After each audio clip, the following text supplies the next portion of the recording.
Are you struggling for consistency in your sim racing? Does your iRating look like a roller coaster? If so, we have good news for you. The way to get more consistent is to first understand what you're doing differently than the professionals. And VRS is the answer. With our competitive subscription, you will have the telemetry, setups, tutorials, and everything else you need to fully analyze your driving. Our data packs and the ability to compare your driving with the best in the world will show you exactly where to adjust your inputs, change your driving line, and shave seconds off of your lap times. And our powerful and precise Direct Force Pro wheelbase and precision pedals are being used by some of the world's best drivers. All these champions agree that VRS hardware is not just the best on the market, it's also priced well below the competition. So if you're looking to upgrade to direct drive and the best pedals in sim racing, VRS is your answer. If you want to get better, get faster,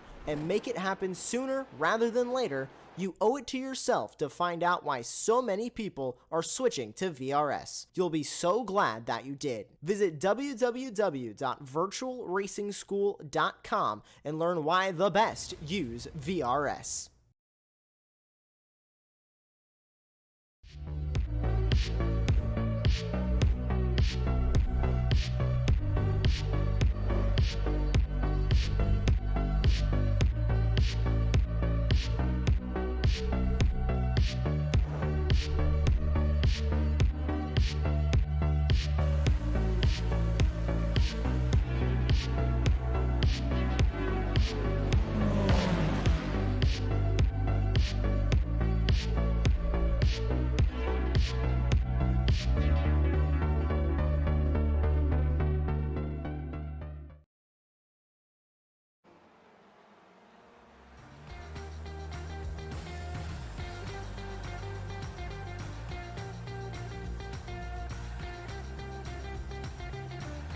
Howdy, howdy, howdy, and welcome to the SRF Weekend Warriors presented by RaceVoice. We are here in the hills of New York at Watkins Glen International Speedway. I'm Austin. I'm joined by Charles Bushell. We got Jonathan Grabowski in the production booth. You're here live watching Apex Racing TV. Charles, it's been a season so far. We come to the final two races of the season, but the penultimate round is probably already stamped as going to be my favorite round here because I'm very biased towards this track. It's Watkins Glen. It's fast. It's a very fun track. It's very fast. It's very simple, and it's going to be a lot of fun for these drivers. The draft is going to be immense with a lot of these drivers, and it's going to be a pack race for most of this race because trying to pull a gap here at Watkins Glen is a very big ask for a lot of drivers and a lot of big technicalities with drivers. There are going to be a big oopsie moments like we almost just saw right behind the York Bonnie right now. But yeah, it is Watkins Glen. How are you feeling about today? How excited are you? Austin, thank you for that. Yeah, no, this is probably one of my top 3 favorite tracks in iRacing. Home track last week, one of my top favorites this week. Love driving this. Also, from one of the least used to one of the most used tracks in all of iRacing. Everybody drives Watkins Glen pretty much. So yeah, I'm looking forward to a great race. We've got our usual suspects up front in practice and qualifying, setting some really quick laps. It's going to be interesting to watch the draft pack as we go through this race. And we're using the boot, which I think is, wow, going from the short course at Barber to the boot at Watkins Glen is pretty intense. It is. We go from, the short course at Barber provided a lot of action and a very cramped feeling. Watkins Glen is going to be a cramped feeling, but not in the way that we're going to expect of cramped track-wise. It's a pretty wide track. It's going to be cramped in draft pack-wise. The start of this race is going to be very close with each other. You will have opportunities to pull away that gap by drivers going for moves when they shouldn't be making moves. There's going to be a bit of checking up. It's going to be like we're watching a stock car race on the day of another stock car race. So it's going to be very interesting. Also, track limits here at Watkins Glen is very forgiving.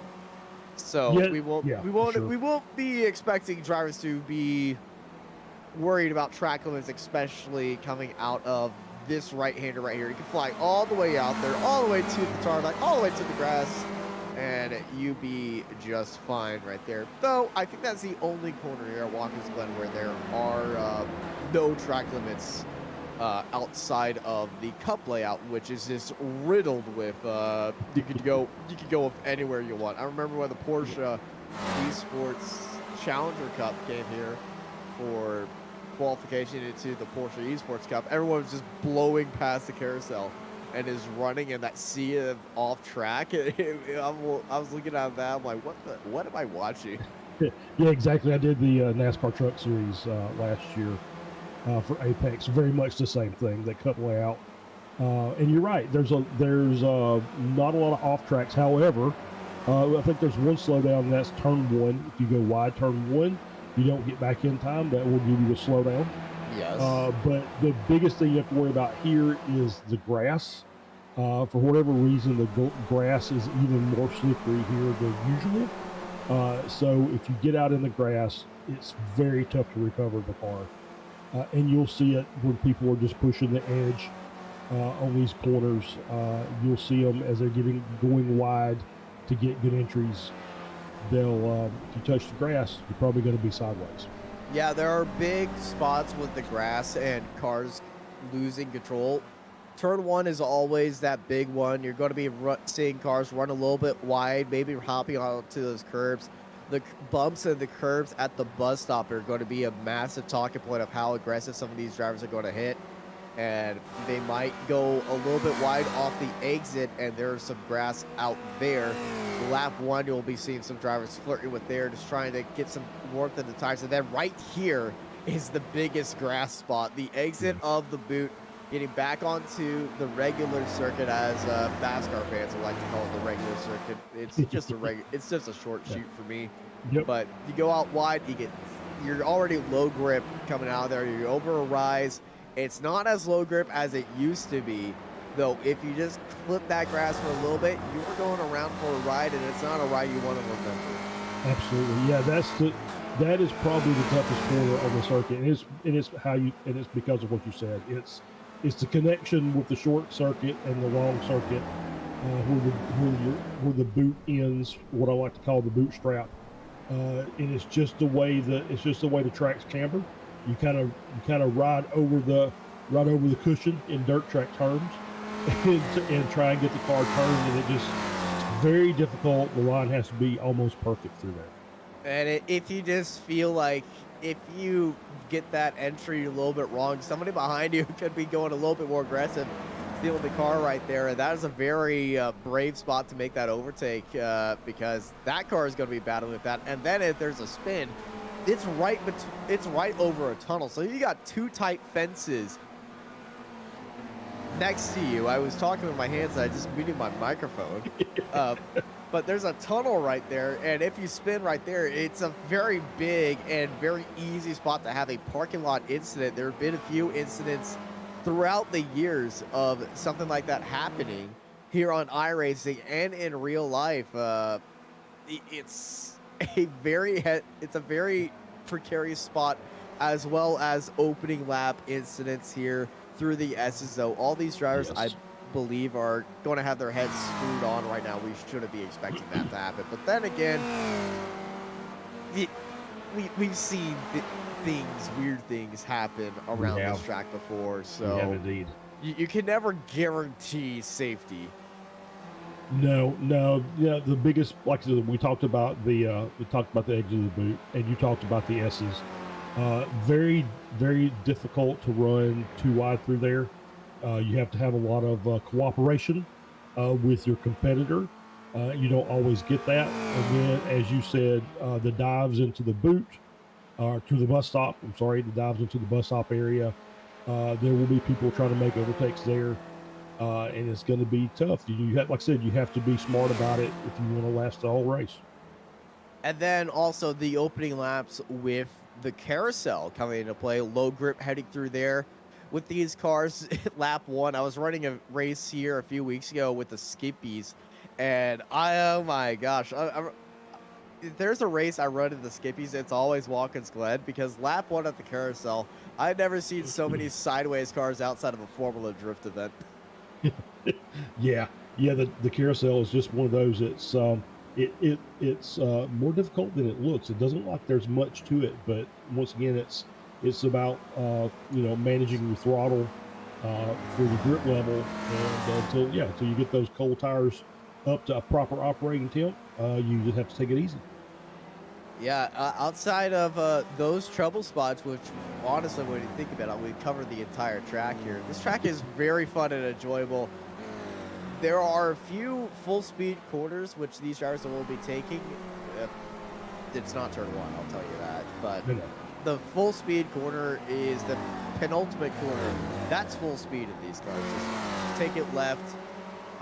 It'll be a lot of fun, and it's going to be very excited for these drivers. But currently right now, we're here qualifying. Marco Panero is sitting on top of the timing sheets with a 2:02.593 with Plava right behind him. I can guarantee none of these times were done by themselves. Probably not. No, you probably got to, get a little bit of toe off somebody to get the extra couple of 3/10 for the lap. But the lap times, as we normally see, the lap times are pretty compressed. So there's not a lot of big gaps between any positions. And speaking of gaps between positions, there are a few gaps in positions in the points. So let's bring on the points and take a look at our points leaderboard for our Spec 1 category. Marco Panero, well, we're talking about gaps. There is a gap right there. 716, 200 points ahead of Jason Green in second place.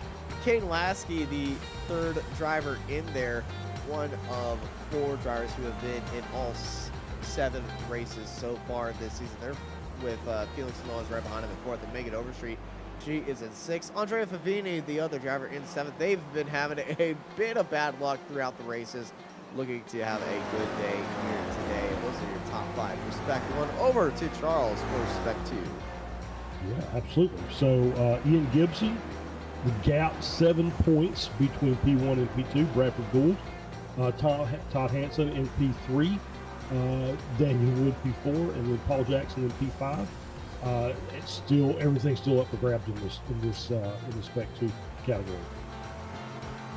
And on to our Masters category. It's York Monty sitting ahead just barely by 18 points ahead of Chris Murakami. They've had a up and down race with each other. Chris Murakami was leading the race, the title fight that time by, but last week was not the week that he was looking it to be. He was involved in an incident at Charlotte's Web that was cut in half with that layout. I don't know if that layout might be used again. He definitely doesn't want it to happen again, but he's sitting in second place. Tom Gradwell in third, followed by Adam Bradshaw. 4 horsemen of the Masters category being in all the races so far. They're followed by Jim Brewster, Andrew Love, and Jeff Cantor. Your top 7, but that top 5 is very, very tight with the Masters category. And with all that tightness and competitiveness, it's looking a lot of fun. And here at Watkins Glen, you never know what's going to happen. Yeah, absolutely. It could be a great race, a big draft battle for the entire 40 minutes, or it could be half the cars out into the S's. and we won't know till we get through that one. So it's going to be fun to watch. Like I said, this is one of my favorite tracks. So anytime I can race here, I'm happy. Not sure who was that, but someone just spanked the wall and just shot down towards the inside. The pit entry here is very easy.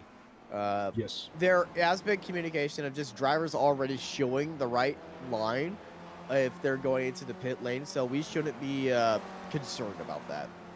Yeah. The pit entry and exit are both pretty straightforward. They're off the racing line. Well, the pit entry pit entry on the after the exit of the corner is off the racing line, so you got to get through the corner first.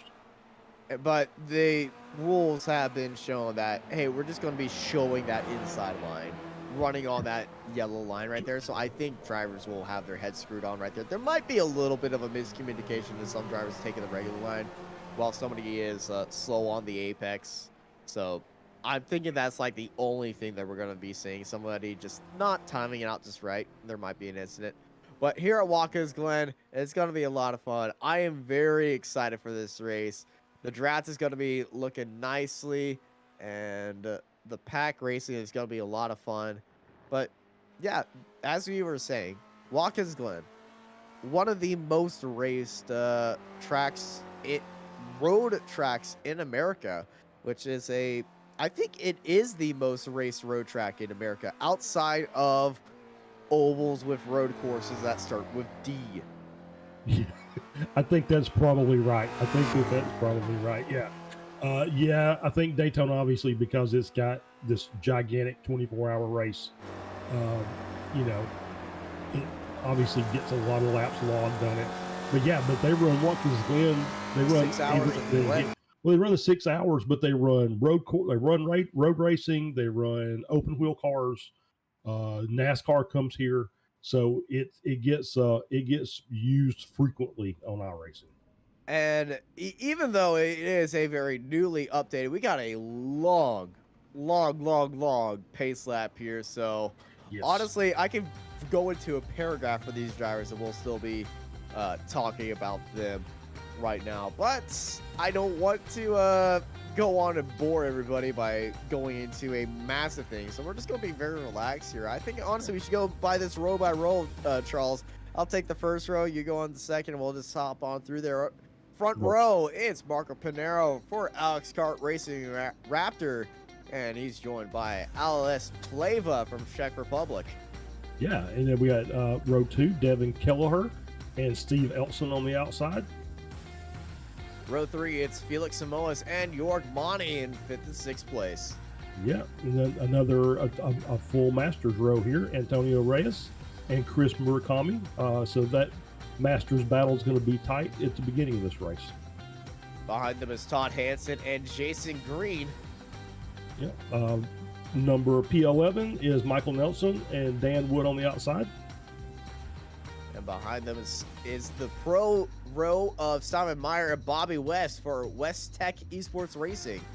Yeah. 2 more Masters rows, Tom Gradwell in P15, Jim Brewster in P16. Their Masters rivals behind them is Jeff Cantor and Ken Bately of Sisu Motorsport. Trenton Kramer in P19 and Fabio Scali from Italy in P20 round up the top 20. And an all-spec 2 row to join that part as well. They're followed by Chris Montgomery and Polo Gori behind them. Yeah, Kuzma Lesnoy and Bradford Gould in P24. They're followed by an all-spec 2 row of Paul Jackson and Phil Berry in the Triple Eights. And in position 27, we got Dan Babich and Jakey GB in P28. I think this is his first race in the series. Yes, it is. It is Jakey's first race in the series. I believe the GB is meant to say for Great Britain. So whenever I see him, I'll just be saying, I'll just probably just be saying Jakey. More fun to say Jakey too. For sure. They're followed by the Masters of Kurt Nuez and Stevie Ray of Ray Esports Racing. Yep, Stephen Mitchell in 31st, alongside Megan Overstreet in 32nd. Behind them is Adam Bradshaw and Marco Trespidi in 33rd and 34th. All right, Ian Gibson and Brad Cathcart are down under overnight racer in P36. Well, it's rising up morning for them. Aaron Vagley is starting in 37th, followed by Gary Woodbolt in 38th. Okay, we got Johan Butinga and Bob Kern, 39th and 40th. They're followed by Sergio Dorelli and Robert Butcher in 42nd and 41st place. I'm going to go with Darren Keene in P43 and Gianni Longan in P44. And they're followed by Edgar Sancinelli and Michel Vacellini in 45th and 46th place. A long time since we've seen Edgar Sancinelli show up, but glad to see the long-running Fruit Sports Racing team driver to make an appearance here at Watkins Glen. And in the final row, it's Avaro Dantes. Did not start a time, and I believe he is joined by Polo Gori. on not starting from the grid. So 45 cars running right now here at Watkins Glen, and we're still in the boot right now, so he's got to give a big thanks to RaceVoice and Stevie Ray, but mainly RaceVoice. Go fast with the speed of voice, RaceVoice.com. Thank you, everything that they do to power this racing series for the Spec and Racing Forward Weekend Warriors, as well as the Weekend Warriors for Formula Bs, and getting all that event set up as well as the esports racing series every Tuesday night here on Apex Racing TV. Remember, that's RaceVoice. Go fast with the speed of voice at RaceVoice.com. And now, as they are coming out of the boot into the bootstrap, as you call it, I love that name, by the way. I will be adapting that to whenever I'm racing here. We're at the penultimate corner. It's time to get our engines a little bit hot, get everybody's blood pumping, and get our tires a squealing. We're about ready to rock and roll here for a great American race of our own here in the Glen. It's time for the Spec Racer Ford Weekend Warriors to go for a little bit of a war for themselves as we go green, green, green. And already, look at that, the crossover by Alex Plava getting into a little bit of contact on the 267. Devin Keller getting a little bit bump onto the outside. Plava already immediately trying to cover that inside line, but Plava looking down to the inside, trying to push ahead of Alice. And yes, he does get that move. A little bit of a braking incident. We got a car around at turn one, and already this is going to be a little bit of a car park. Big separation and making donuts at the exit of turn one. That is Bradford Gold getting turned around right there. I saw one car diving through the grass immediately to avoid all that, but here's our front row. Marco Pinero already pulling ahead because Devin Keller and Alex Plava are not playing nice with each other. They don't want to join the draft with anybody else. They want to be side by side. They were trying to go side by side immediately heading into turn one. They're still going side by side heading into the bus stop right now, but it's Keller and Plava in second and third. They're followed by Elson and Samoasburg, Kami, Monty, Reeves, and Hansen, and Nelson, your top 10 right now. They're bumper to bumper to bumper to bumper to bumper to bumper all the way through the carousel. But here's what happened at the start. Yeah, okay, we're looking at 3 wide there. No, 4 wide. 4 wide. 5 wide. Oh, no. In the grass. Yeah, in the grass in the braking zone, and just lost the rear end of the car. And that is Megan Overstreet. Can we get an onboard and Megan Overstreet from that replay? Because that was a very insane thing that she just did. She was on the outside in that braking zone, flung it across the curb. It got tapped just a little bit, and she saved it, and she got to see everything that happened in front of her. So let's ride on board and Megan Overstreet right here. She's stuck on the outside. She sees all the brakes happening, gets onto the brakes, cars spinning in front of you. And as a driver, you see this happening, you're like, oh no, where are they going to go? Gets a small tap right there, full log, and saves it by Megan Overstreet. What a save to continue on right here. And I think that would be the biggest moment of that race so far for a lot of these drivers. And all of them just like, okay, pump the brakes, wipe the sweat off your brow, get back to racing right here, but just take a breath. Here is our fights for 4th place between Steven Nelson and Felix Samoas, as cars in front of him swap spots, try and chase down Marco Pinero, who somehow gained a 1.2 second gap behind him. And because second place is battling side by side again, Plava and Keller are battling out again. And this is working out if you are Marco Pinero, because he's just in his own race, because these two guys have been fighting since the green flag dropped. Yeah, absolutely. And it's just letting Pinero go away. These guys are fighting side by side. They probably should be nose to tail trying to make up that gap. Wide. Think about this a little bit. Keller getting onto the brakes, allowing Plava to swing it around the outside, diving into the braking zone. If you're down on the inside heading into that bus stop, you really set yourself up to go slow through there. So if you go side by side through there, that's doubling the slow. And then it's allowing everybody behind you to catch up, maybe bunch up, as well as a little bit of a tap the brakes moment for a lot of people as we enter into the boot, and enter into my favorite corner of the boot, and into the circuit as a whole, the toe. It's banked, it's uphill, it's just such a fun corner, because you get to that corner and you're immediately back on the power. Absolutely, yeah, I love running through the toe. You can carry so much speed through there. Like you said, just get back on the power immediately. and just get that run down to the heel. Got all that wide exit. Looks like they have decided to start lining up a little bit. Maybe see if they can claw into that 1.6 second gap that Panero's already set out.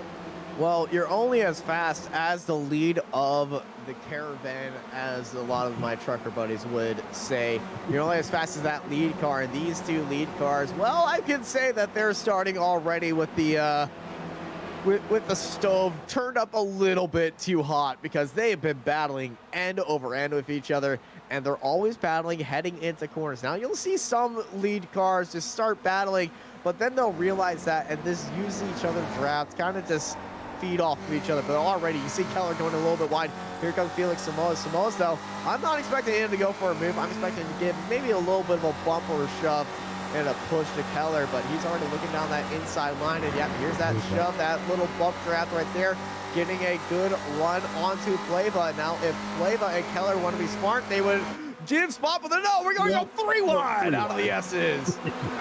Just, you can kind of see that. And here comes York Body.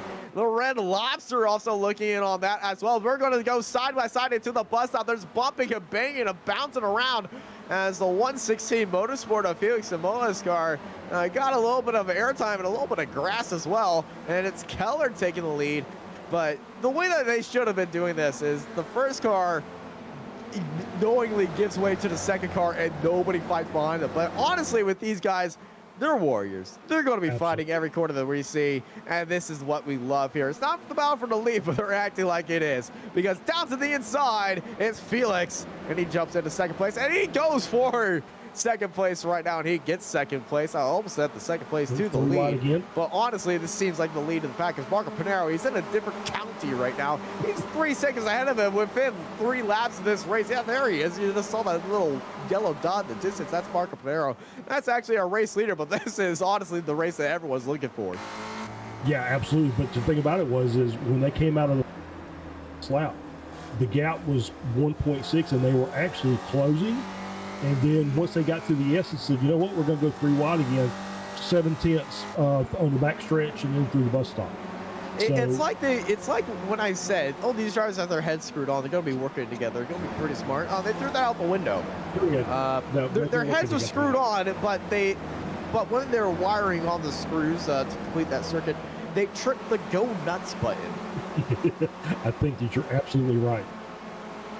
It's like the start of iRacing Daytona 500s. I don't know if you did your Daytona 500 this week, but in my race, it was wrapped up within 25 laps, and every time we had a restart, there was somebody at the start of the race that was just immediately going for the green flag, be like, I want to lead the Daytona 500, and then causing a giant crash, which then defends my qualifying. Ooh, 3 wide, a little bit of a bump and a bang, and Felix getting shoved all the way down to the inside of the track as Flava retakes second spot. A little bit of a chaos moment happening right there, but yeah, a lot of stuff happened on my race starts, but I'm glad I'm very bad at qualifying in a circle, so I avoided all that. Right. Unfortunately, I had to deal with parking lots, and I'm not that fond in parking lots and big V8s. Yeah, for sure. Yeah, sometimes you either want to start in the front or the back on those races. I was sitting here watching the Masters battle, P6, 7, and 8 overall, with Monty, Murakami, and Reyes, who are the top 3 drivers for the championship, and they're swapping positions back and forth, and they're having a little race inside a race, and it's been really fun to watch. Yeah, I'm going to give these this fight for second place, so maybe a few more laps before they start to calm down and realize what they're doing. Yeah, I think they'll get it. I think they'll get it worked out. I don't think the gap's going to be 3.5. Based on what I'm seeing here, I think that they'll get it all worked out, and they'll see if they can close that gap down slowly, and then we'll get into pit stops, and that'll really shake things up. You can definitely see for a moment of drivers trying to fuel save this entire race, just get onto the back of the pack and just stay there. As we're looking at Dan Babic sitting in 17th, looking back at Chris Montgomery right behind him. leading group of that. This is 933 and diving down to the inside. Well, hello, Chris Montgomery, going side by side at Dan. He found a spot and he wanted to go for it immediately into turn one, and he has got that move. Well, he made one move up there. He tried to go for two, trying to follow by, but now he's in that draft. We got a move for second place as well up ahead. Pleva has fallen to Samoas, as well as Monty had a little bit of a issue as well, but they diving into the bus stop, and everybody seeming to have a good time right here. Mm-hmm. Yeah, so yeah, Monty and Elson have been going at it, swapping that position back and forth several times during the race already. And I think, you know, we talk about York doesn't leave anything on the table. He's full out, flat out for the entire race. So it wouldn't surprise me that he's going to be battling. So there's a Cathcart. Cathcart off. Well, it's a bad way to start your day with that. I'm seeing damage on the back of that car, so I'm expecting to see a car might have bumped him entering the bus stop. Only one way to find out, and let's throw it to Jonathan over for a replay. This is Cathcart on the outside of the track. Slow into the bus stop. Oh, he's caught a bump on the inside. He was leaving room, and there's the damage behind him. Got a big pull shot into the wall. And that was Ian Gibson that was the cue ball in that pool shot scenario. Would you be the cue ball if you're the one hitting the other car into the wall, or would the car being hit into the wall being the cue ball? I think you're the cue ball if you're the one that's initiating the contact. I think that's how okay. Yeah. There's no stick in this scenario. I mean, the only stick is that pedal that's under your right foot. So, yeah. So which is always down in my case. It's a good footrest. Yeah, absolutely. So no, is what you talked about earlier. Is they're too wide. You slow car, and then he's bunched up the field behind, and then you get the. And big shot right there. And another big shot, that is to the 247 of Aaron Vaguely. Vaguely was in the grass entering those S's, but Vaguely is having a very good race. He's stuck in the middle of this fight, and he's having a great time. Vaguely up into 18th now, and he is up 19 spots. Aaron Vaguely, well, a few weeks after his initial Spec 2 win at Phoenix, it wasn't the best race at Barwell. This is a bounce back and a half here today at Watkins Glen, sitting in 18th, and it's already looking pretty nicely for him today. He's near the lead of the second pack. You can see the leading pack up ahead, but if Vaguely could finish in the top part of this group, I can already say this start is certainly a highlight for him today. Yeah, absolutely. Yeah, and going back to that 3 wide, you can do 2 wide through the S's with cooperation. It doesn't matter how cooperative you are. 3 wide through the S's does not work. So that's also, that somebody needs to back out of that situation. Yes, somebody needs to pump the brakes, wipe the sweat, and then back off. And speaking of backing off, Monty is leading that group now as Samoas is pulled away. And I think that fight for third place might have got a little bit aggressive. I think the most aggressive driver in this group is not Jorg Monty, it's Devin Keller. Keller already pressuring Monty onto the inside. Keller and Pleva, I think, have been the problem childs of this kind of group right here, because they've been going for everything. And already we have cars heading to the pit lane. Daniel Wood, Stevie Ray, Kuzma Lesnoy, and Megan Overstreet.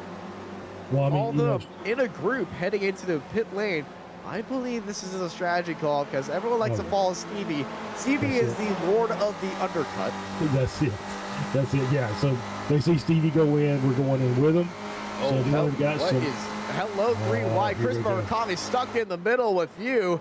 Hello. We're 4 wide right now, heading to the bus stop. Pump the brakes into the bus stop, and big slide for Keller ahead of the group, and he goes into the grass. Nice recovery, though. He's back out on the track. Did lose some positions. Monty, and the craziest thing about that, Monty has stayed in the head of that group. Yeah. So, So yeah, Kelleher, basically, yeah, 4 wide through here. What is going on here? Yeah, Look at that. work. Stephen Elston just snuck through the field right there, and he's pulled out a pretty okay gap with Alice Pleva. Devin Keller is kind of just unfortunately able to go there, but we got a 2-car breakaway from this group. Elson and Pleva, well, they aren't taking any notes and working together. They're still immediately going to be fighting into it, heading into the heel. That's playing into Samoa's and Pinero's group right there. They're just like, okay, y'all continue it on. You're 6 seconds behind the leader, and they're fighting with each other. Into our second pack group, Vaguely and Brewster in the fight for 14th place. Vaguely's car, he's got the lithium racing on the right side of that car. From certain head-on shots, it looks like a number 5. The lithium Fox start. The L from head-on shots, it looks like a 5. And I was about to say that this car, the number 5 car, and I was like, wait, who's 5? I've never seen that. That number's not in our entry list. Antonio Reese heads into the pits as the 933 of Jim Brewster heads into the wall. A little bit of smoke from the wall tap right there as Vaguely goes up for the 24th overtake today into turn 1. As Dorelli behind them is up 21 spots. So multiple drivers in the 20s today. Yeah, it's been kind of a topsy-turvy race. We've had some spins and people dropping down, and then we had some people moving forward. So it's been really, I mean, it's been, I won't say cutthroat. I think they've been running really cleanly, but it's been some hard racing. Commentator's curse immediately as he said the word cleanly. 2 cars into the wall. Yeah. Brewster and Bately in the wall on the inside. That happened right behind of Aaron Vaguely.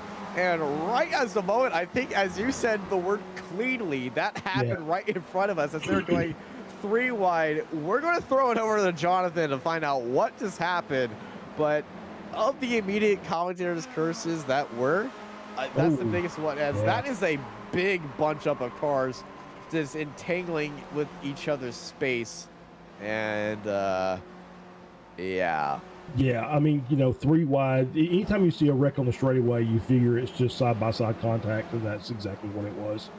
You know, side-by-side contact, side-by-side bumping and rubbing. I know they say rubbing's racing. It's not that.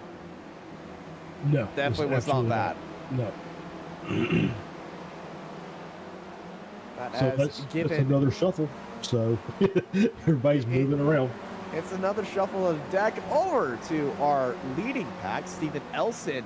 In 3rd place leads that pack. Samoa's has pulled away from this, and this is the pack for 3rd place.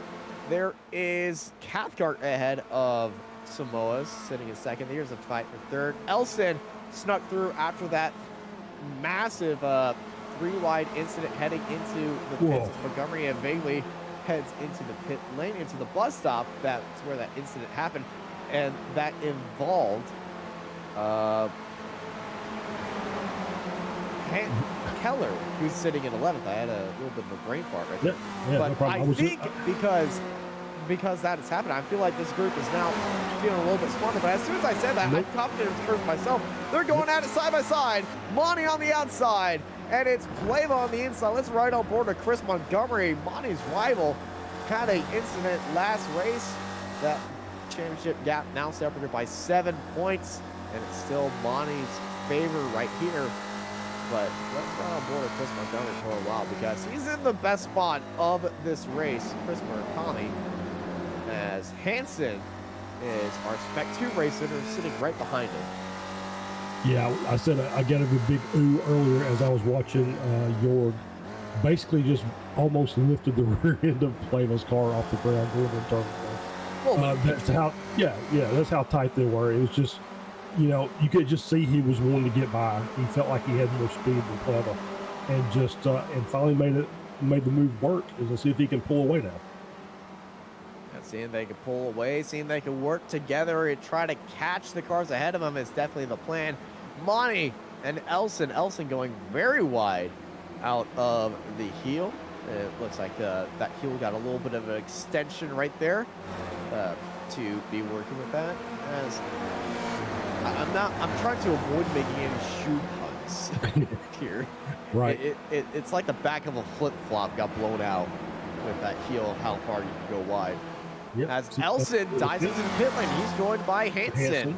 Yep. So there, more pit stops going. We're getting up to that mid part of the race where you'll start seeing everybody coming in.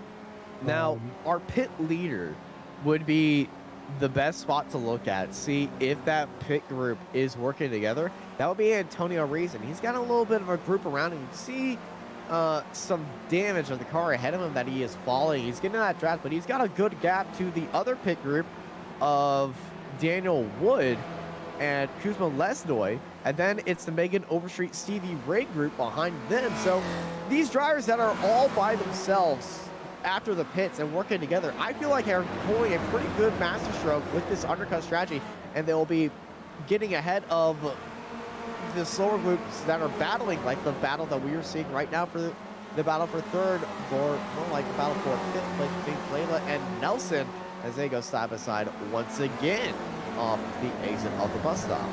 Yeah, as long as they're working together and trying to be smart about it, staying in line, letting somebody lead and just following, bump drafting, which we can do in these cars pretty well. I wouldn't do it during the S's like we saw earlier, but I think that's in the laws of bump drafting. Don't do it in a corner. Yeah, exactly right. So yeah, as long as they can keep running just good, clean, consistent laps with these guys that are still up front battling, yeah, absolutely can make up time on the backside and may make up some crucial spots here at the end of the race. Crucial spots indeed to be made up for a few of these drivers. They just got to keep their head on straight, and if they head into the pits, make sure that you're going in with a partner, or else it's going to be a uphill battle for you, especially because we're going to be helped out by that draft. That gap up front, well, our two leaders, Simones and Pinero, they're all by themselves. Devin Keller heads into the pits all by himself. Yeah, he'll come out, but hopefully he can pick up a group pick up a group to join and just tuck on the end and see if he can make it work for them. It's tough when you're in a draft track, and a lot of tracks for these cars are draft tracks. So it's very difficult to jump in the pits by yourself and then come out. You just kind of hope that there's cars around as you filter back out of the pits that you can join up with. Fight for third, Murakami up into third with Flava and Monty playing it easy, working the draft, playing the game. Was leading that group, lets them by, gives them the speed, gives them the momentum, and that is more time chopped down to our leaders. And that is evident by our by Chris Murakami's last lap of a 2:03.36, which was 6/10 faster than Marco Pinero. Yep. See, that's what happens when you work together and you can get a group. See, now when they got York taking it to the inside. York's like, all right, I gave you the spot, give me it back. Yeah, I think York's looking at the bigger picture here. Well, he was looking at the bigger picture, but that move was very short picture by York Monty, because now they've kind of separated each other, and Murakami is pulling away. But yeah, your bigger picture is the fight for the championship. He wants to be behind Murakami. Absolutely. Yeah, he absolutely wants to be as close to him. Obviously, in front will be better, but if not, then immediately behind him. Let's ride on board Bobby West as they head west, facing with that corner entry. It's a horrible segue and a horrible geography fun, because I was right. They are facing west. They were facing west and facing south now. Now they're going to be facing back to west, as that is a wide exit by the 959, and Jordan Monty heads into pits as Bobby West down onto the inside looking for 5th place, and they're ahead of a little sizable group as well. That massive group that we saw start of this race is kind of evaporated in front of our eyes, with cars heading into the pit stops and that little 3-car breakaway working with each other. Now it's just a 2-car breakaway, and I feel like that group is going to be very hard to catch up with these 4 cars. So they start battling once more on the straightaway, and it's looking like already, because I see movement by the 160. Jason Green wants to be making a move on Nelson. Yep, there they go. They go 2 wide. They're looking for 3 wide. The 89 of Bobby West trying to stay face right there. Simon Meyer to stand back behind him in the true number 5 car. Behind Michael Nelson. Ahead of him, the new leader of this group, it is Jason Green in 5th place. Yeah, it's kind of interesting. Monty not going in by himself, but he's usually one of the guys that's the last of the pit stop guys. And he's came out. He's about 3 seconds behind for Speedy, and about a second ahead of Kelleher. And so it's kind of interesting. He's kind of in a bubble by himself, and so he's either going to get caught from behind, or he's going to have to just be able to do something with the car that we haven't seen, which is just kind of pull out and leave, with the exception of Panero, who's obviously done that. He's just kind of left everybody high and dry. Mark Panero is the embodiment of been there, done that. Just so consistent. And speaking of consistent, there is Mark Panero. He is on track. He's not just a name at the front of the group that we just wrote Gap next to. He's actually out on track. Absolutely. Yep. And it does look like most of the time that seconds. he is the car that we do just keep up there. It's just taped right there up on the screen. As Felix heads into the pit lane, 2nd place, been running by himself ever since pulling away from that fight for 2nd place in that massive group after a 3 wide incident heading into the bus stop. Felix is now into the pits, and I'm expecting him to be the first car out of the pits and leading the pit lane group. I'm expecting for him to join up with I'm expecting him to join back in at about 12th place. Yeah, that seems about right, based on what I'm seeing. Well, he's exiting the pits, and he rejoins in 12th place. Yeah. Take a little pat on my back with strategy. And a big thank you to SDK Gaming with that live time to show the pit lap times, the total time stopped in the box, as well as your fastest laps, the best lap, the current speed, your top speed.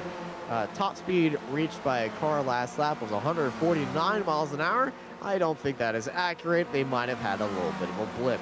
I think the fastest speed I've ever registered in SDK was off of a top speed glitch like that, where somebody's had a issue with a lag. It has popped up. They were driving a Formula V at 256 miles an hour. Oh wow, that's quick. Though it's not as quick as the fastest speed recorded on iRacing with a Mercedes W12 and a lot of other cars at Charlotte Oval, which was recorded going 20,000 miles an hour, and then it got shot off into space. Yeah, that is escape velocity almost, so it doesn't surprise me. On this episode of Arca Break Weekly, yep. If you're a fan of the i5G channel, that is where you will be able to see that on. And the thumbnail is the car off into space. It's just a little tiny blurry speck. Also, speaking of specs up ahead of everybody else, Marco Panero's in the pits. There we go.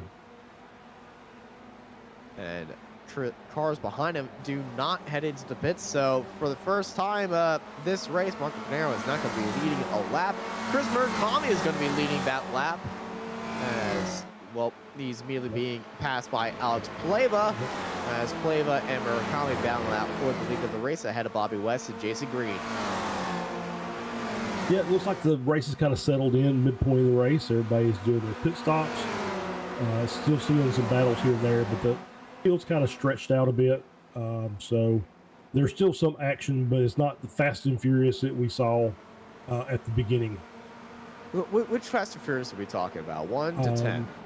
I mean, take your pick. I stopped at 3. I couldn't handle it after that. So. I stopped after Tokyo Drift. when they started throwing cars out of buildings and out of airplanes, I just see that. I'm like, okay, y'all lost the name Fast and Furious and just got Furious. Honestly, that channel, that movie franchise has gone from Fast and Furious to Family, and Furious. Yep. Otherwise known as Jersey Shore. just furious in that case. Yes. And that was a dated reference that I It was a hope very most dated people. reference. That was a very dated reference that I hope most young children do not search after this. No, nothing good comes of looking up the Jersey Shore. Good South Park episode though. Yeah. I will agree with that. Nothing good comes from looking up South Park. Either. So if you haven't seen that, stay away from it. No. So we got Murakami. Flavor Murakami in. Green all into the pits. Simon Meyer though, as he stays out, as well as Marco Pinero. Actually, that entire reference to Marco Pinero is completely pointless, as he made an overtake on. Wait.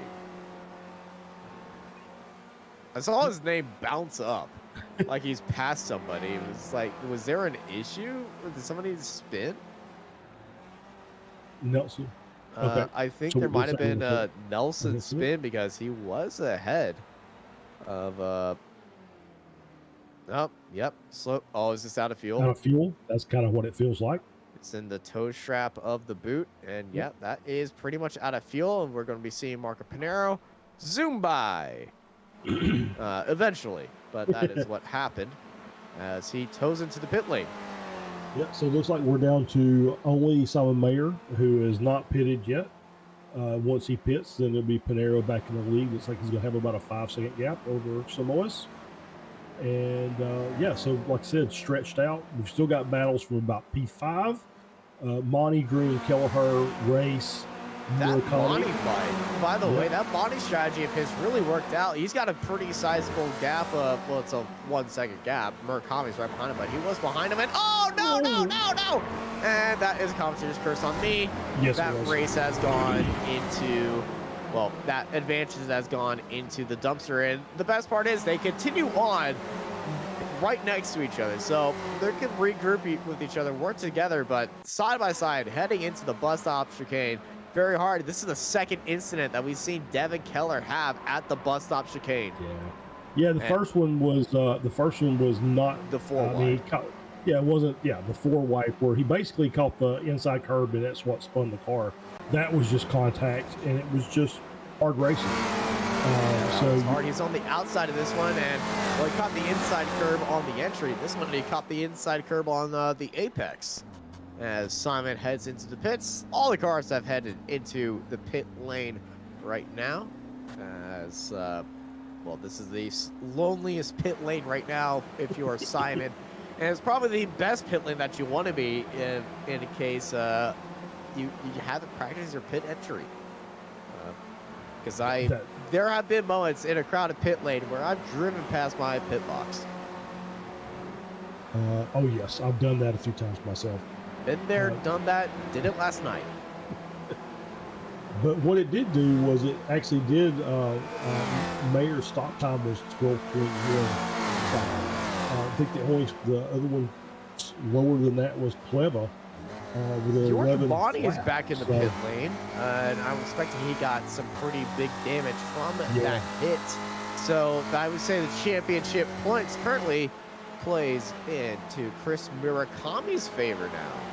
Yeah, well, and then Reyes is actually leading the match, so that'll actually bring him a little closer into the fight as well. Yeah, it's a 7-point gap up front. Antonio Reyes will be closing that gap to York Monty, so make that title fight even tighter now as we are heading into the final round next week. And just saying that makes this season go by in a blur. But then again, we're only counting 10 races this season, as 2 of our races were scheduled during the holidays, and they decided to be family men and woman and decide that those 2 rounds do not count. There we go. That's I awesome. believe there was a race held though for local people. Yeah, so still a big battle in the Masters class. Murakami and Reyes. Murakami's now in the lead by a half second. Still a battle. The battle's not so big in the in Spec 2. Hansen's leading Kelleher by 2.6.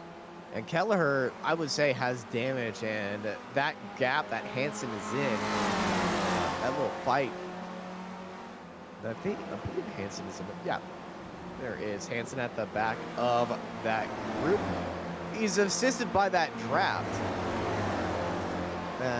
of West and Elson, so Hansen's going to be getting that draft. As you can see, Kelleher behind him trying to catch up with them, and Kelleher, with that damage that he definitely has from that incident with Jorg Monty, is going to be struggling all by himself to catch this group unless they start fighting with each other. But Bobby West, he got a good run, and he backed out of the move on potentially Antonio Reese and Chris Murakami, as this is the Masters lead fight against the two Spec 2 drivers who are just sitting in 8th and 9th, and behind them is a Spec 2 leader. Yeah, Spec 1 drivers are behind him, but the Spec 1 drivers immediately looking onto the outside. Here we go, three wide, and that is Elson onto the inside, giving a little bit of a bump to the 914 of Antonio Reese, and looking around the outside, that is the 89 of Bobby West, and Bobby West going to go 1, 2, 3 through the bus stop, triple overtake here at Watkins Glen. That was very, very nicely done. And it helped, everybody was aware of what was going on, and they didn't put a lot of pressure on each other to just try and get through that corner. Let's get another replay of that. That was very sweetly done. He's at the back of that group. He got a great run heading through the S's. Elson got a great run as well. He gave Antonio Reese, it was looking like he was going to give Reese a little bit of push, but they're all on the inside. They all know that he's on the outside and just said, we've seen this not happen well. They did go too wide on the entry right there, but they didn't really pressure him into close racing mistakes. So they kept on going, and Bobby West is now leading that group in 6th place, and it's now 1 through 6, Spec 1, and followed by our 2 Masters leaders, and then the Spec 2 drivers make their showing. Which is kind of what you would expect, right? You would kind of expect the Spec 1 cars to be, the Spec 1 drivers to be out front leading the race. Obviously, I still root for the Masters guys to have a good showing. Nice. And they're in the top 10, so they're still having a good day. Obviously, with Monty getting the damage and have to come into pit, that's kind of pushed the leader back down a little bit. But I don't think that race is quite over yet with 4 minutes left. I think Reyes and Murakami will have another battle before it's all said and done. It's not over. We still got 5 minutes left, and so all these drivers are just finding their spots, biding their time, and now getting into that point of the race where they're just like, okay, strategically, where would I want to be heading into the final lap? As we see Reese, well, he wants to be near the front. Elson was on his tail, and Elson's getting a good run. I think Elson's going to pull the Bobby West, go around the outside. Look who is following him, though. That is Chris Murakami. He wants that. He wants Antonio Reese ahead of him, but they all pump the brakes, put on the binders, being like, all right, wait a minute. Chill. Take the chill, Bill. It's not the final lap. Don't need to send it as hard just yet. Antonio Reese stays leading that group, and I think that's the strategy for Chris Murakami. Stay behind Reese until the last lap. Yeah, absolutely. I think it's like any draft race. P2 is where you want to be. So, you want to be able to get that last run at the very end to get that position. And I think they'll have probably, 2 laps to go at the line, either 1 or 2, not really sure. But yeah, so it's just, we're just waiting. We're just waiting, setting everything up, keeping everything calm until it's time to get wild again. Time to get wild and time to get crazy. In just a few moments. 3 minutes left in this race. As this is Marco Pinero getting a little bit of a draft help. It's not like that he needs it from Brad Cathcart. Yeah, he really doesn't. He's got a nice, 5-point second lead. But also just did a 204.3, so doing pretty well in the lap time department. One car heading into the pits. That is Plava heading into the pits. Now, he's probably short on fuel, and I can guarantee that he is because his pit stop time was the shortest out of all the drivers in this session. 11 seconds stopped in the box. I would heavily bet that Alice Pleva is out of fuel. Yeah, I think he probably underfueled by a lap or so, and the timing didn't quite work out for him, so come in and get a little splash. Couldn't clutch and coast for a bit, and it just did not work out for them. It's working out for these three drivers. So they go 3 wide once more. Elson in the middle, Reese on the outside, Bobby West on the inside. And it's Reese taking over the reins of that group in 5th place as they're trying to chase down Jason Green ahead of him. This has been a great battle amongst this group for the second half of the race. They've just been swapping positions back and forth. It's been clean. Battle. Megan Overstreet round the outside of Gradwell and Montgomery. Montgomery chasing down Overstreet as well. Tom Gradwell right behind him, trying to catch up and stay with that group. They were the one that they just overtaken. So Gradwell, I would say, would be the bullet in the chamber in the next lap, because the next lap I would happily bet will be our final lap. So it's going to be a tight one. This is the last lap, or this is the checkered flag lap, unless Marco Panero has it. Unless Marco Panero has an issue, it will be one more lap with 2 seconds to go. So it's going to be tight. 19 seconds left. That is a very bad example of being bad at math. But yeah, this is going to be one more lap to go. Marco Panero taking the white flag with just 6 seconds to spare. So if anybody was feeling up to 40, they're going to be a little bit worried seeing one more lap left. Absolutely, yeah.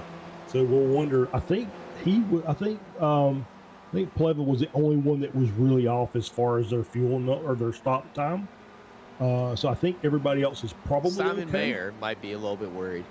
Yeah, but Simon Mayer was the last one out there, so he didn't have to take as much as the rest of the cars. This is true. So you know, I think everybody else is good for fuel. But you never can tell, right? You never can tell. You don't know how the throttle boost drivers, as Antonio Reese backing off early, giving the draft and the spots to Elson and Murakami, but he cuts in front of Murakami's nose, trying to be aggressive about that last lap action right here, heading into the bus stop. Elson on Bobby West. Bobby West and Elson racing into the bus stop right behind him.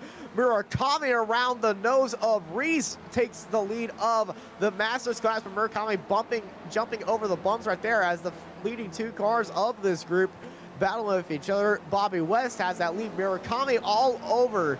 Well, looking in his mirrors, as a dive down to the inside. That's Hansen on Reese. Reese is shaking his head. That is not what he wants to have happen, as he sees his Masters rival Murakami pull off ahead as these two are in a fight heading into the toe. Antonio Reese has to get onto the brakes, but he is now stuck behind of Todd Hansen in 8th place now. Steven Elson chasing out Bobby West. West looking down to the inside, breaking off that draft, heading into the heel. Is going a little bit slower. Is he going to be struggling on fuel? Is that a little bit of a lift and coast strategy by Elson? Murakami onto the gearbox of Elson now as they fly into the flip-flop of the heel and out onto the bootstrap as they exit the boot and onto the short chute. West leading out Elson, followed by Murakami and Hansen and Reese. Marco Panero takes the win. Back to our regular scheduled fight for 5th place between Bobby West and Steven Elson. Elson going very wide, trying to get the best run through this penultimate corner. He is buried into the rear of the car, but he hits the wall off the exit.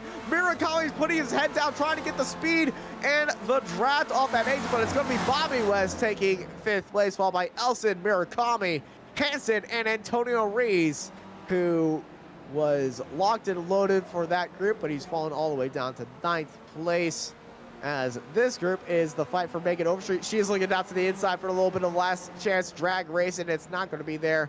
It's going to be Keller and the 3-1-3. No, I'm reading it is Montgomery in 13th, taking that one right there, as the 664 is leading out that group. Whoa! There's a car parked right there. not where you want to park. Yeah, I know there's a demo derby. I know there's a demo derby after this race. It's not there. Yeah. I'll give a shout out to Megan Overstreet, Miss Consistency's top top 5 in points for the championship. Hasn't really. I mean, she's run top 10, so she's just been consistent every race, and then she get another top 10 in class this time. 14th overall, up 18 positions. Biggest mover of the race. Something happened to Aaron Vagley, and I believe it was that 4 wide or that incident on that back straightaway. It might have gave him damage. He might have just been stuck in the pits after another incident. So Megan Overstreet, your biggest mover here today, up 18 spots and missed consistency, as you say, finishing in 14th place. Results of this race: Marco Pinero takes the win, followed by Felix Simoes and Simon Meyer, followed by Jason Green, Bobby West, Steven Elson, Chris Murakami, Todd Hansen, Antonio Reed, Devin Keller, Dan Wood, Kuzma, Les Noy, and Chris Montgomery, followed by Megan Overstreet, Tom Gradwell, Jeff Cantor, Kirk Newens, and Paul Jackson in 18th. They're followed by Stevie Ray, Alex Pleva, Stephen Mitchell, Johan Butentega, Jim Brewster, Fabio Scali, Marco Trespidi, and Ken Bailey, followed by Ian Gibson, Gary Woodbolt in 28th. On them is Trenton Kramer, Bob Kern, Edgar Sanchinelli, Darren Cohen, Adam Bradshaw, Giovanni Longhand, Brad Cathcart, Michelle Veglini, and Robert Butcher and Dan Babich in 38th. Final section of drivers: York Monty down in 39 points, losing the Masters Championship lead heading into the final race of the season. Behind him is Michael Nelson, Sergio Dorelli, Aaron Vagley, Philip Berry, Jakey in 44th. Didn't see a lot of him today. And they're followed by Bradford Gold at the end of our 45 car grid. Paulo Gori and Navarro Dances did not take the start, as we do have interviews waiting for us, and we are joined by we got Simon Mayer and Chris Murakami waiting for us. Who do you want to talk to first? Let's talk to our Masters winner there, Mr. Murakami. What happened, bud? Well, we are joined by Chris Murakami in the booth. Charles, you're standing by with your fellow Masters driver, and give the mic to you. Hey, thank you very much. Hey, Chris, great race. That was fantastic to watch. First half of the race, it was a 3-way battle with you and Monty and Reyes, and then obviously Monty had an issue, but then you and Reyes and a couple of the other Spec 1 cars put on a show. Talk about that race for you. Well, this is definitely a draft track, so you just gotta kind of stay in trouble and try to be up with the leaders if possible. And so you get behind somebody and you're thinking about saving fuel. So the only problem is that if I save too much fuel, then I don't have enough fuel at the end because I have a fuel calculator. I'm not one of those guys who could just figure it out on the fly. So yeah, just stay out of trouble and try to get forward and not to burn up too much gas. I understand. So yeah, lots of side-by-side action, like I said, with you and Reyes and a couple of 3 other cars, especially in the bus stop. How are you feeling about those interactions every lap seemingly? Well, Antonio, he's my main man, so I have total faith in him, and Jorg, he's great. All these guys, they're a bunch of great guys to drive with. So if you've been racing with them for a while, they're really great about not taking anyone out. So yeah, but you do have to worry about, because it is the bus stop and things do happen there. Yeah, absolutely. Is there anybody you want to thank today? Well, I want to give this one to my mom. She passed a few weeks ago, and what a wonderful person. She'll be missed.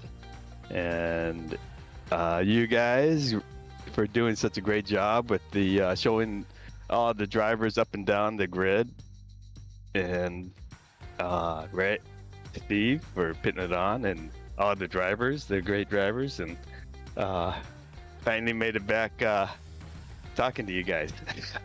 Well, Chris, congratulations on the race. My condolences to your family for your loss, and hope to see you and talk to you again over the next 2 races. Yeah, hopefully soon. Thanks, guys. Thank you.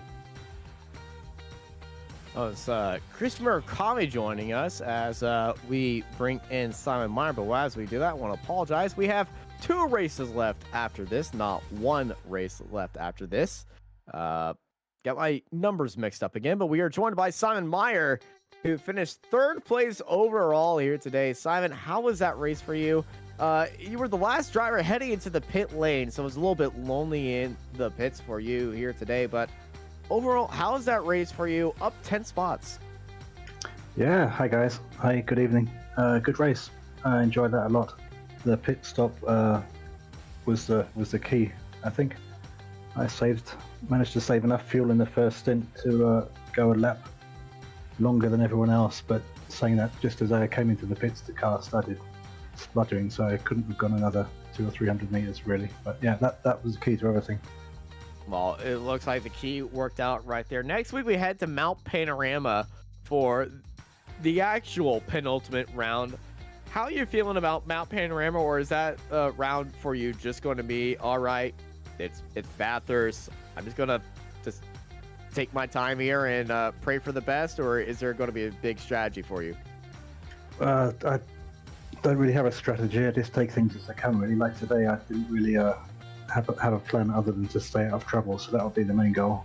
Stay out of trouble, keep the car intact, and Bathurst is a good drafting track as well, so stay in the lead pack, and who knows, roll the dice again. All right, well, that's the strategy I'm all for. A little bit of chaos, a little bit of randomness, just take it as they go. Seems to be working out for you here, is with that podium finish here today. Before we let you go and get ready for Bathurst, or just relax for the rest of your day, anybody you want to thank? The guys I race with week in, week out, basically. Great bunch of guys, all real top drivers, so it's nice to get a podium here. Have a lot of respect for a lot of guys who race here, and without them, these races would be not as good as they are. So yeah, all the guys I race with, basically, I'd like to thank everyone on track. I'm pretty sure they're all going to be thanking you as well for showing them respect out there on track. Congrats on a good race, and I hope you have a great rest of your day. Charles, closing thoughts after a wonderful race here at Watkins Glen, and any preview thoughts that we can see from Mount Panorama next week? I mean, is it wrong to be nervous about commentating a race? Well, I have a bad history of commentating a race around there, as I have commented and cursed not one card, the entire field at Bathurst. Bathurst is just one of those tracks where I think only 5 cars made it through lap 1. After I said, after a small break, these drivers, I think we're going to be seeing a clean first lap. I had to wear a bulletproof vest for the rest of that broadcast because I swear somebody was coming for me. I can understand it. Yeah, if they go out at Bathurst the way they went out at the start of this race, there won't be a car left on the track. It's Bathurst is just one of those tracks. You have to be so precise. There's no room for error. If you cause a wreck, especially in a couple of corners like the cutting, or if you get up on Skyline and there's just or the Dipper, there's just nowhere to go. And so you're not taking yourself out. You're taking yourself and the 12 cars behind you out. So, I mean, it's going to be a fun race to commentate. I'm hoping for a great race and some clean racing. And but we'll see what happens. It's gonna be a lot of fun. We hope all of you join us next week over for Bathurst. Thank you everybody for joining us here on Apex Racing TV. I've been joined by Charles Bushell and Jonathan Grabowski. I'm Austin Knight, and I hope y'all have a good night.